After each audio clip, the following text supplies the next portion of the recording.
Now we want to get some number from the user and save them in a integer array. So in here, first I change this char array to int, and well, because we want to receive numbers, 6 numbers from the user and save them in this array, we should create a loop. So I say for int I is equal to 0 and I is smaller than the size of the array, which is 6. We could also use this size of, and for example say size of the array b divided by size of the one of the elements b0, or as I said, as the way I like it, to say b plus 0, they are both the same thing, and then I plus plus. We explain how this calculate the size, because size of b would be equal to well 24 bytes, and size of each one of the element, since it is an integer, would be equal to 4 bytes. 24 divided by 4 would be equal to 6, which is the length of this array.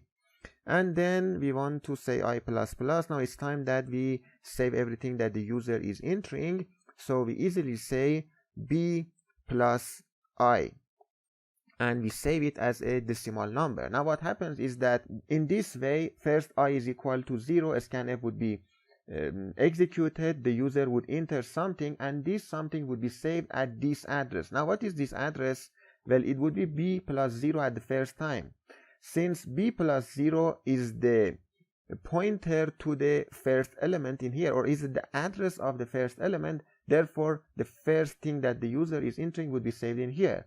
Then we have I is equal to 1, because 1 is still smaller than 6, therefore scanf would be executed again, and whatever he enters would be saved at the address of b plus 1, b being the address of the first element of this array, and this would happen until the I is equal to 6, and then because 6 is not smaller than 6, the scanf wouldn't get executed, and it's time that we print it, print all of them. If you want to print all of them, we say for int I. You already know how to print each element of the array, but I want to print it in this way. Actually, I want to use the for that we created in here, so that we just copy paste it for printf, with the difference that I would say, well, I want to also get the address of each element, so I would say b plus I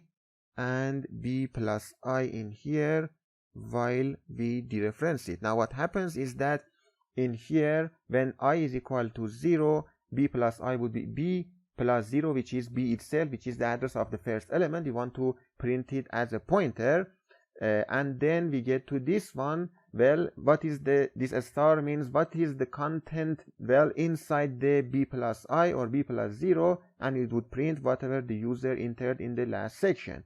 I is equal to 1, what is the address of b plus 1, save it with the p format, and then also print the content of those addresses. Now I want to press Ctrl O to save it, hit enter, exit, use GCC to compile it, read input, and execute the read input. Now it says what is it that you want to enter. 4 would be the first element, 56 would be the second one, 126, 24, and then 1 would be the last element. When I hit enter, or actually, yes, I said 6 times actually, and for the 6th one I want it to be 100, and hit enter, and all of them has been executed. And if you go to the debugger, you would see that at b0 we would have 0x04, at b1 we would have 0x00, at b2 0x00, at b3 0x00, which makes the 4 bytes assigned for an integer by the compiler and in the Little Indian format. Then at b4 we would have L56 in the decimal, I don't know hexadecimal representation of it, but we would have 56, and then 3 bytes of 0, then we reach b8, and so on. We would have all the 24 bytes from b0 to c4 in here. And actually, as a task, I encourage you to go to the debugger and see how each one of these things happen. And one last thing that I forgot to mention is the system call that this read input is invoking and how it invokes them. If I say strace and then the read input and hit enter, you would see that first a read system call has been invoked. It says what is the number that you want, let me say 12.